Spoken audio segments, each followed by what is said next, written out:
Hi everyone, so welcome back to my channel. Definitely आज की video में हम लोग डिस्कस करेंगे स्टॉप लॉस का सच, ऐसा ट्रूथ जो तुम्हें कभी नहीं पता चलेगा कि क्यों तुम्हारा एसएल हिट होता है, क्यों मैक्सिमम टाइम तुम एसएल ही लेके निकलते हो बाहर। तो आज हम लोग इसी चीज़ को डिस्कस करेंगे। हर बार तुम्हारा जो एसएल हिट होता है वो क्यों होता है, क्या रीज़न होता है, तुम कहाँ गलत जगह काम कर रहे हो, वो सब आज की वीडियो में हम बात करेंगे। तो वीडियो को एंड तक ज़रूर देखना, क्योंकि एट द एंड तुम्हारा एसएल ही सबसे इम्पॉर्टेंट होता है। सबसे पहले समझते हैं इमोशनल ट्रैप क्या होता है। बिगिनर्स क्या करते हैं, लॉस होल्ड करते हैं। सबको पता है, मैं भी अपने टाइम पे जब बिगिनर था तो मैं क्या करता था, प्रॉफिट में 200 में निकल गया लेकिन लॉस 200 हो रहा है तो मैं होल्ड कर रहा हूँ। 200 से वो 400 हो गया, मैं होल्ड कर रहा हूँ। 400 से वो 600 हो गया, मैं होल्ड ही कर रहा हूँ। क्या सोच के कि वापस प्राइस कभी ना कभी तो रिकवर करेगा और ये लॉस मेरा प्रॉफिट में कन्वर्ट हो जाएगा। तो ये इमोशनल ट्रैप होता है जब तुम एसएल नहीं लगाते हो। कि एसएल लगाते हो तो फिर वो एसएल हिट हो जाता है, फिर तुम्हें कुछ करने की ज़रूरत नहीं, तुम्हारा वहाँ इमोशन ट्रिगर नहीं होता। तुमने ट्रेड लेते ही एसएल लगा दिया तो क्या हुआ, तुम अपने इमोशन को ऑलरेडी कंट्रोल कर चुके हो। अब क्या होगा, एसएल जाएगा, ठीक है जाने दो। अगर जाना है, मैं रॉन्ग हूँगा तो मार्केट मुझे निकाल रहा है तो निकाल रहा है तो सिंपली एसएल लेके निकल जाओ। नहीं निकलोगे तो ये और बड़ा लॉस तुम्हारा हो जाएगा। तो जो इमोशनल ट्रैपिंग होती है मैक्सिमम वो होती है लॉस को होल्ड करते हैं, प्रॉफिट जल्दी बुक करते हैं। मैक्सिमम जो बिगिनर होते हैं वो यही चीज़ को फॉलो करते हैं। उनका जो रिस्क रिवॉर्ड होता है वो ऐसे होता है, ये मान लेते हैं ग्रीन है और ये आपका रेड है। तो जो बिगिनर होते हैं वो इस ऐसे रिस्क रिवॉर्ड को फॉलो करते हैं। रेड एरिया इतना होता है और ग्रीन एरिया इतना होता है रिस्क रिवॉर्ड का। लेकिन जैसे जैसे तुम बिगिनर से प्रो लेवल पे जाते हो, तुम्हारा रेड एरिया इतना हो जाता है और ग्रीन एरिया इतना हो जाता है। बस यही एक जर्नी होती है जो तुम्हें इस ज़ोन से इस ज़ोन में आना होता है। यानी कि तुम्हारा एसएल और टारगेट जो पहले ऐसे दिखता है, 3-4 साल बाद तुम्हारा एसएल और टारगेट ऐसे दिखने लगता है, बट तुम प्रॉफिटेबल हो जाते हो। तो यही होता है इमोशनल ट्रैपिंग। बिगिनर क्या करते हैं, लॉस को होल्ड करते हैं। कभी भी लॉस होल्ड मत करो, लॉस होल्ड करने का कोई सेंस ही नहीं बनता। तुम एसएल लगाओ, एसएल लेके निकल जाओ। प्रॉफिट जो भी तुमने टारगेट लगाया है उतना आने दो। लॉस बड़ा, प्रॉफिट छोटा। सॉल्यूशन क्या होगा, स्टॉप लॉस डिसिप्लिन नहीं है उनके अंदर। तो सबसे पहले इमोशनल ट्रैप से बचो, अपने अकाउंट को ब्लो होने से बचाओ। कैसे बचाओगे, जब तुम एसएल लगाओगे तो जब भी ट्रेड लो पहले ही तुम्हारा एसएल लगना चाहिए। भले ही टारगेट लगे ना लगे लेकिन एसएल सबसे पहले लगना चाहिए, क्योंकि 5-5 के तुम 10 एसएल ले सकते हो 50, ठीक है, ये 50 रुपये जाएंगे। लेकिन अगर एक एसएल ही तुमने 25-30 रुपये का ले लिया तो काम तमाम हो जाएगा तुम्हारा। तो it's very important, emotional trap से बचना है तो एसएल को लगाओ। तो इसीलिए हम लोग बात करते हैं स्टॉप लॉस की, कि स्टॉप लॉस तुम्हारा प्री डिफाइंड एग्जिट लेवल होता है। जब प्राइस हिट करे चुपचाप निकल जाओ। कैपिटल बचेगा तभी तुम प्रॉफिटेबल हो पाओगे। कैपिटल बचाना नॉट प्रॉफिट बनाना। पहले तुम बिगिनर लेवल पे आए हो तो तुम्हारे बिगिनर लेवल पे तुम्हें मार्केट को सीखना है। मार्केट को सीखना है यानी कि तुम्हें मार्केट में सर्वाइव करना है। सर्वाइव करना है यानी कि तुम अपने कैपिटल को बचाते चलो, ज़्यादा से ज़्यादा टाइम उस कैपिटल पे काम करो। तो वो कब होगा, जब एसएल लगाओगे। तो एसएल क्या होता है, सिंपली एक प्री डिफाइंड एग्जिट लेवल होता है। तुमने डिफाइन कर लिया कि मैं 10 पॉइंट का एसएल लूँगा, 20 पॉइंट का एसएल लूँगा, या मैं इतना 500 रुपये का एसएल लूँगा, या मैं 1000 रुपये का एसएल लूँगा, 100 रुपये का एसएल लूँगा। तो अगर तुमने प्री डिफाइंड ही अपने माइंड में रख के एसएल लगा दिया तो तुम उतने एसएल लेके निकल जाओगे। माइंड भी उस समय डिस्ट्रॉय नहीं होगा, माइंड भी गिल्टी फील नहीं करेगा, क्योंकि तुमने अपने जो भी माइंड को डिफाइन किया है एसएल, वो एसएल ही लेके तुम निकले हो। बट माइंड इमोशनल कब डिस्ट्रॉय होता है, जब तुम 100 रुपये के एसएल को एट द एंड 500 रुपये के एसएल में कन्वर्ट कर देते हो by you not using stop loss. तो स्टॉप लॉस क्या होता है, सिंपली प्री डिफाइंड लॉस होता है। क्यों ये मैटर्स करता है, सबसे विदाउट एसएल करोगे मैक्सिमम चांस है, तुम बिगिनर हो तो तुम ये देखते हो कि प्राइस आया, तुमने ट्रेड लिया तो पहले तुम्हारा एसएल काटा फिर मूव कर गया। प्राइस तुमने यहाँ से सेल मारा, नीचे गया, तुम्हारा एसएल काटा फिर नीचे गिर गया। तो क्या हुआ, तुम्हें माइंड में क्या डेवलप होता है कि ये मेरा एसएल काटता है, ये मेरा एसएल ही बार बार लेता है। इससे माइंड में क्या मिसकंसेप्शन बन जाता है कि मार्केट एसएल ही खाता है। जब भी हम ट्रेड लेते हैं मार्केट मेरे एसएल के लिए बैठा रहता है। तो फिर तुम क्या करते हो, जब 5-6 बार ऐसा दिखा देता है प्राइस कि तुम्हारा एसएल काटने के बाद तुम्हारे फेवर में जाएगा, तो तुम वहाँ पे फिर विदाउट एसएल काम करने लगते हो। तुम सोचते हो यार ये मेरा एसएल काटने के बाद मूव करता है मेरे डायरेक्शन, इससे अच्छा मैं एसएल ही नहीं लगाता हूँ। तो एक दिन क्या होता है कि तुम्हारे अगेंस्ट में ही मार्केट मूव करता चला जाता है।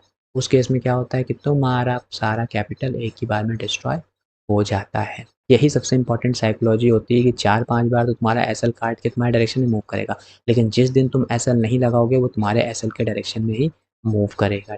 इसीलिए एसएल लगाना ठीक है, तुम बार-बार निकल जाओगे बट छोटे-छोटे एसएल लेके निकलोगे is better than taking a big SL. Unlimited loss हो जाता है, इमोशनल ट्रेडिंग रोलर कोस्टर बन जाता है, यानी कि जैसे ही तुम एसएल नहीं लगाते तुम्हारा ट्रेड तुम्हारे फेवर में जाने नहीं देता है। और ये क्या होता है फिर रिवेंज ट्रेडिंग का काम करता है, फिर तुम दोबारा ट्रेड करते हो, फिर एसएल, फिर दोबारा ट्रेड, फिर एसएल। तो इस तरीके से इमोशनल ट्रेडिंग रोलर कोस्टर बन जाता है और अकाउंट पूरा धीरे-धीरे साफ हो जाता है। एसएल लगाओगे तो क्या होगा, कंट्रोल रिस्क रहेगा, ट्रेडिंग कंसिस्टेंसी रहेगी और लॉन्गेटिविटी रहेगी। तो अगर तुम्हारे पास ₹1000 हैं, तो ₹1000 के अगर तुम ₹50 का एसएल लेते हो, तो ₹50 के एसएल में तुम 20 ट्रेड पंच कर सकते हो। और 20 ट्रेड में तुम्हारी अगर विन प्रोबेबिलिटी 40 भी मान लेते हैं, यानी कि 20 में तुमने मान लेते हैं तुमने 9 ट्रेड भी प्रॉफिटेबल किया ₹2 का, तो ₹18 कमा लिए। और अगर तुमने 11 ट्रेड भी लॉस किया तो ₹1 का, तो तुम्हारे 11 रुपए लॉस हो गए, यानी कि एट द एंड ₹7 का तुम्हें प्रॉफिट होगा ही होगा। That is called the risk management by using SL. But SL नहीं यूज़ करोगे तो ₹1000 का तुम ट्रेड लोगे तो हो सकता है एक दिन में ₹100 बना लिए। बट एसएल नहीं लगाओगे तो ये एक दिन तुम्हारे फेवर में नहीं चलेगा और ये 1100 का जो तुम्हारा अकाउंट है वो तुम्हारा 500 पे आ जाएगा, यानी 500-600 का एसएल एक ही दिन में ले लोगे। तो इस वजह से हमेशा एसएल लगाया करो, जिससे कंट्रोल रिस्क रहेगा, कंसिस्टेंसी तुम्हारी बनी रहेगी। विदाउट एसएल काम करोगे तो ये सारे डिसएडवांटेज तुम्हें मिलेंगे। कब लगाना चाहिए, it's very important. Always before entry SL invalidation point, जहाँ ट्रेड आइडिया गलत हो गया। Pro rule stop loss the moment you buy it और बाय सेल, यानी कब लगाना चाहिए, जैसे ही तुमने ट्रेड लिया, ट्रेड लेते ही तुम्हें एसएल सबसे पहले प्लेस करना है। अब एसएल कैसे लगा सकते हो, प्रीवियस कैंडल का लो या हाई लगा सकते हो, या लास्ट स्विंग हाई या स्विंग लो लगा सकते हो। इट्स ऑल अबाउट सपोर्ट के नीचे लगा सकते हो, रेजिस्टेंस के ऊपर लगा सकते हो। तो हमेशा एसएल तो लगाओगे, लेकिन एसएल एक अच्छे तरीके से भी लगाना ज़रूरी है कि मतलब वो अगर वहाँ मान लेते हैं एक प्राइस ऊपर जा रहा था और तुमने यहाँ पे ट्रेड लिया और अब क्या किया तुमने, ऊपर ये जा रहा है, तो तुम एसएल कहाँ लगाओगे, यहाँ लगाओ। क्यों? क्योंकि अगर ये एसएल कटेगा तो यहाँ से स्ट्रक्चर शिफ्ट हो जाएगा, चेंज ऑफ करेक्टर आ जाएगा, तो फिर ये प्राइस फिर नीचे ही जाने लगेगा। इस वजह से एसएल भी एक बहुत अच्छी जगह फेवर करना चाहिए, ताकि वहाँ से अगर तुम्हारा एसएल कटे तो तुम्हारा वो प्राइस ही रॉन्ग डायरेक्शन में जाने लगे, यानी कि जब भी तुम्हारा एसएल कटे तो उसी डायरेक्शन में फिर वो प्राइस मूव करे। इसीलिए एसएल इज़ वेरी इंपॉर्टेंट। चढ़ते हुए मार्केट में तुमने यहाँ पे ट्रेड लिया, यहाँ एसएल लगाया, पुल बैक पे ही तुम्हारा एसएल कट गया। It's very important, pull back आया, फिर ट्रेड लिया, फिर स्विंग लो बन गया तो यहाँ एसएल लगा सकते हो। बट चढ़ती थी मार्केट, तुमने यहाँ पे ट्रेड ले लिया, अब तुमने रैंडमली यहाँ एसएल लगा दिया, जब पुल बैक हुआ प्राइस थोड़ा रिटेस्ट करने आया, तुम्हारा एसएल कट गया। तो स्विंग होने दिया करो, फिर एसएल प्लान किया करो। इसलिए हमेशा स्विंग बनने देने के बाद ट्रेड प्लान करो और एसएल प्लान करो। अदर मेथड भी यूज़ कर सकते हो, परसेंटेज रूल के बेसिस पे एसएल लगा सकते हो। लाइक तुम्हें जैसे तुमने डिफाइन किया है कि मैं 10 पॉइंट का ही एसएल लूँगा, मैं 20 पॉइंट का एसएल लूँगा। तो एक केस तो ये हो गया कि जहाँ पे तुम 10 पॉइंट 20 पॉइंट का बढ़िया सा एसएल बन रहा हो वहीं ट्रेड प्लान करो। तो या तो पॉइंट बेसिस ट्रेड प्लान कर एसएल प्लान कर सकते हो, यानी कि जहाँ पे देखा स्विंग हाई बन के प्राइस नीचे गिर रहा है और ये मेरा एसएल जो बन रहा है स्विंग हाई का 10 पॉइंट, ट्रेड प्लान कर सकते हो। तो पॉइंट बेसिस पे ट्रेड प्लान कर सकते हो। दूसरा होता है आप यूज़ कर सकते हो एसएल परसेंटेज बेसिस पे, या हम कह रहे हैं ₹500 का लॉस लेंगे या ₹1000 का लॉस लेंगे, तो परसेंटेज के बेसिस पे भी लॉस ले सकते हो कैपिटल के, या पॉइंट बेसिस पे भी ऐसे ले सकते हो। It's all about you. Moving averages हो रहे थे तो मूविंग एवरेजेस के नीचे या ऊपर मान ले प्राइस ऐसे गया, अब तुमने मूविंग यहाँ से प्राइस को मूविंग एवरेज से नीचे एसएल लगा दिया, तो मूविंग एवरेजेस का भी यूज़ कर सकते हो एसएल प्लेस करने के लिए। एटीआर भी यूज़ कर सकते हो, जो मैंने ऑलरेडी बेसिक सीरीज़ में एटीआर इंडिकेटर को समझाया है, जो प्राइस मूवमेंट की वोलेटिलिटी को बताता है। तो अगर एटीआर 20 है, यानी कि एक्चुअल में एक कैंडल मान लेते हैं 15 मिनट की कैंडल का जो एटीआर है वो 20 है। इसका मतलब 15 मिनट की कैंडल जो है 20 पॉइंट ऊपर नीचे हो सकती है, तो तुम एसएल क्या लगा सकते हो, 22 पॉइंट का एसएल लगा सकते हो। इससे क्या होगा कि तुमने अपनी वोलेटिलिटी को मैनेज किया। एडवांस ट्रेडर यूज़ करते हैं स्ट्रक्चर, कॉम्बो और एटीआर का यूज़ करते हैं, तो ऐसे लगाने के लिए आप एटीआर का भी यूज़ कर सकते हो, मूविंग एवरेजेस का भी यूज़ कर सकते हो, और बेसिकली कैपिटल के बेसिस से परसेंटेज लॉस ले सकते हो, या पॉइंट बेसिस पे भी एसएल लगा सकते हो, या सपोर्ट के नीचे रेजिस्टेंस के नीचे एसएल लगा सकते हो। तो these are the common mistake जो तुम्हें अवॉइड करनी है। पहली, टाइट एसएल नहीं लगाना है, कि ये नहीं कि बिल्कुल ही छोटा एसएल लगा दिया कि पैसे ही नहीं देना है, नहीं। एसएल थोड़ा अच्छा लगाओ जेन्युइन, भले ही तुम पोजीशन साइजिंग को छोटा कर दो। मान लेते हैं तुम्हारा एसएल इतना छोटा था, इतना टाइट था कि तुम्हारे एसएल को वो 2-4 कैंडल के मूवमेंट में ही तुम्हारा एसएल कट गया। तो ये भी नहीं गलती करनी, बहुत ही टाइट एसल नहीं लगाना है। एक प्राइस रेंज का मौका दो उसको, यानी कि प्राइस के फ्लक्चुएशन में मदद करो एसल लगाने, यानी एसल ऐसा लगाओ कि ताकि प्राइस फ्लक्चुएट करे, तुम्हारा एसल ना कटे। अब एसल कब बड़ा मतलब थोड़ा गैप दे के लगा सकते हो, जब तुम अपनी पोजीशन साइजिंग को मेंटेन रखोगे। अब तुमने ₹1000 के कैपिटल पे उठा लिया ₹1000 का ट्रेड, अब इसमें क्या होगा, अगर तुम बड़ा एसएल दोगे तब तो चले ही जाएगा पूरा पैसा, और छोटा एसएल दोगे तो तुम्हारा तुरंत कट जाएगा एसएल। इसलिए इट्स वेरी इंपॉर्टेंट कि तुम पोजीशन साइजिंग ही कम कर दो। ₹1000 में तुम ₹100 का ट्रेड करो, 10, उससे क्या होगा, तुम्हारा पोजीशन साइजिंग कम हो जाएगी, तो तुम थोड़ा गैप देके एसएल लगा सकते हो। तो इट्स वेरी इंपॉर्टेंट कि मेंटेनिंग द पोजीशन साइजिंग से तुम अपने एसएल को बहुत ज़्यादा टाइटली नहीं लगाओ। रैंडम प्लेसमेंट नहीं, हमेशा एक लॉजिक बेस्ड प्लेसमेंट होना चाहिए, जहाँ से अगर तुम्हारा एसएल कटे तो वो तुम्हारे अगेंस्ट में ही पूरे मार्केट मूव करे। इट्स वेरी इंपॉर्टेंट कि एसएल बहुत ही रैंडम नहीं होना चाहिए। एसएल शिफ्ट करना वेरी इंपॉर्टेंट, बाइटनिंग आफ्टर एंट्री, यानी कि तुमने ट्रेड लिया, यहाँ पे एसएल लगाया, अब प्राइस ने यहाँ पे तुमने उसको मौका दिया, यानी कि स्पेस दिया मूव करने का। उस केस में क्या होगा कि प्राइस अगर ऊपर जाए तो तुम अपने एसएल को भी ट्रेल करके कॉस्ट पे ला सकते हो। बट अगर फ्लक्चुएशन का मौका दोगे प्राइस को तो तुम्हारा एसएल अच्छे से काम करेगा, लेकिन अगर तुमने यहीं टाइट एसएल लगा दिया तो तुम्हारा एसएल तुरंत कट जाएगा। इस वजह से एसएल में थोड़ा स्पेस दिया करो, लेकिन स्पेस देने का मतलब ये नहीं है कि पोजीशन साइजिंग बड़ी रखो, पोजीशन साइजिंग को मेंटेन करो। It's very important, come lot से काम करोगे तो एसएल तुम्हें अच्छा लगाने का मौका मिलेगा।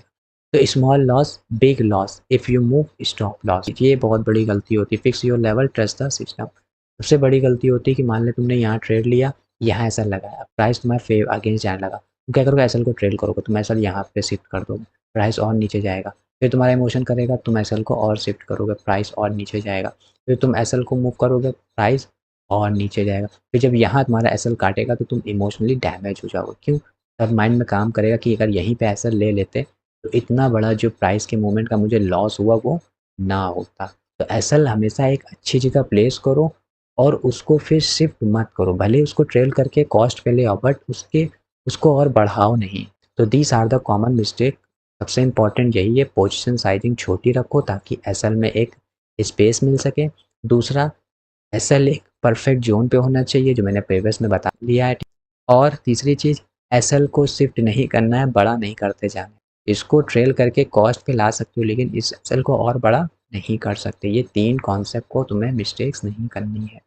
ट्रेलिंग एसएल का बहुत ही इंपॉर्टेंट कॉन्सेप्ट है। प्रॉफिट 100 पे बाय किया, प्राइस 120 किया, एसएल मूव करके 114 पे लिया, प्रॉफिट भी सेफ, ट्रेंड भी right. Trailing SL protect gains without a capping upside. तो वेरी इंपॉर्टेंट, मान ले तुमने 100 पे ट्रेड लिया, तुमने 90 का एसएल लगाया, अब प्राइस पहले तुम्हारा नीचे गया, फिर ये ऊपर आने लगा तो फिर प्राइस चलने लगा 110 पे, 110 पे गया, तुम अपने ट्रेल करके लेके एसएल को किसमें पे लग दिए, मान लो 99 पे लगा दिए। फिर प्राइस जैसे और ऊपर गया 120, तो अपने एसएल को ट्रेल करके 110 पे ले आए। इससे फ़ायदा क्या होगा, एक तो प्रॉफिट भी सिक्योर हो जाएगा, और अगर ट्रेंडिंग मार्केट रहा तो तुम बड़े प्रॉफिट भी कैप्चर करोगे। तो ट्रेलिंग एसएल तो बहुत ही इंपॉर्टेंट होता है काम करना। टारगेट भले ही तुम्हारे फेवर हो 1:2, तो उस केस में क्या, ऐसे ही 1:2 आ गया तो 2 पे तुम क्या कर सकते हो, 50% प्रॉफिट बुक कर सकते हो, और 50% प्रॉफिट को 1:1 पे ट्रेल करके राइट कर सकते हो। तो इस तरीके से अपने ट्रेलिंग एसेट से एक बड़ा कैप्चर कर सकते हो movement. Psychology very important, SL hit होना नॉर्मल होता है, इसको ईगो पे नहीं लेना है, क्योंकि अगर एसएल हिट हुआ और तुमने ईगो पे लिया तो रिवेंज ट्रेडिंग करोगे, रिवेंज ट्रेडिंग से ओवर ट्रेडिंग जाएगा, ओवर ट्रेडिंग से तुम्हारा इमोशनली तुम डिसीजन लोगे, इमोशनल डिसीजन से तुम रॉन्ग ट्रेड लोगे, रॉन्ग ट्रेड से तुम अकाउंट को ब्लो कर दोगे। तो इस वजह से अगर एसएल जाए, जब तुमने डिफाइन कर लिया है कि तुम्हारा एसएल इतना होना चाहिए पर डे, तो उतना ही तो जा रहा है, तो उसमें ईगो किस बात की, तो चुप्पे प्यार से लॉस ले लो। डिसिप्लिन रखोगे, जो भी एसएल डिफाइन किया है उतना लेके चलते चले जाओगे, तो लॉन्ग टर्म में प्रॉफिटेबल हो जाओगे, क्योंकि तुम अपने सिस्टम को फॉलो करना शुरू कर दोगे। ऐसे at small loss as are doing business, यानी कि जैसे बिजनेस करते हो तो वहाँ लॉस होता है, ऐसे ही ये ट्रेडिंग में भी जो बिजनेस ही होता है। तो अगर यहाँ पे एसएल हो रहा है तो ये कॉस्ट है बिजनेस की, तो ईगो पे नहीं लेना है, प्यार से एक्सेप्ट करना है। प्रो ट्रेडर रूल याद रखो, जो मैंने बताया 1 to 2% कैपिटल, रिस्क रिवॉर्ड 1:2 रखो। लॉन्ग टर्म प्रॉफिट यहीं से आता है, 500 का रिस्क, 1000 रुपये का प्रॉफिट। एट द एंड जब तुम एक्सपीरियंसड हो जाओगे, तुम्हें बस एक ही चीज़ दिमाग में आएगी कि अपने रिस्क मैनेजमेंट पे काम करे। रिस्क मैनेजमेंट और साइकोलॉजी, तुम्हें कुछ भी नहीं आता, अगर तुमने रिस्क मैनेजमेंट प्रॉपर फॉलो करिए तब भी तुम प्रॉफिटेबल हो जाओगे, क्योंकि market is all about the managing the risk, कितना तुम लॉस ले रहे हो, कितना तुम प्रॉफिट ले रहे हो। जिस दिन ये चीज़ समझ में आ गई, उस दिन तुम मार्केट को बीट करोगे। फाइनल ट्रूथ, स्टॉप लॉस तुम्हारा एनिमी नहीं होता है, ये कॉस्ट होता है डूइंग बिजनेस का, तो एक्सेप्ट कर लिया करो प्यार मोहब्बत से। ये तुम्हारा इंश्योरेंस होता है, सर्वाइव करोगे तभी प्रॉफिट ऑटोमेटिक आएगा। सर्वाइव कब कर पाओगे, जब तुम अपने अकाउंट को बचाना सीखोगे। अकाउंट कब बचेगा, जब तुम एसएल लगाओगे, नहीं तो अकाउंट पूरा वाइप आउट हो जाएगा। Every professional respect the losses, यानी कि जितने प्रोफेशनल्स होते हैं बहुत ही प्यार से वो एसएल को एक्सेप्ट करते हैं। तो that is all about the today's video. Hopefully SL लगाना, एसएल किस तरीके से लगाया जाता है, क्या-क्या मिस्टेक्स नहीं करनी, वो सब मैंने बता दिया। तो आज की वीडियो पसंद आई होगी, तो इस वीडियो को लाइक कर देना, कमेंट करना डिसिप्लिन या एसएल, सो दैट हमें पता चले कितने लोगों को ये वीडियो समझ में आई। तो अगर वीडियो समझ में आएगी तो डेफ़िनेटली कमेंट करना डिसिप्लिन या एसएल, और सब्सक्राइब भी कर लो रियल ट्रेडिंग नॉलेज के लिए। बहुत ही अच्छी-अच्छी नॉलेज हम इस चैनल प्रोवाइड करते हैं। तो चैनल को ज़रूर सब्सक्राइब कर लेना, so that my psychology, discipline, rule, consistency बनाने में मैं मदद करूँ। तो कमेंट ज़रूर करना, सब्सक्राइब भी करना, और भी स्ट्रक्चर, माइंडसेट, रिस्क रूल के लिए फॉलो कर लेना, यानी कि सब्सक्राइब कर लेना। मार्केट को कभी मास्टर कर पाओगे, जब तुम अपने रिस्क रिवॉर्ड एसएल पे काम करोगे। तो that is all about the today's video. Hopefully video पसंद आए तो वीडियो को लाइक, कमेंट ज़रूर करना and subscribe to this channel. तो मिलते हैं नेक्स्ट वीडियो में। Thanks for watching this video.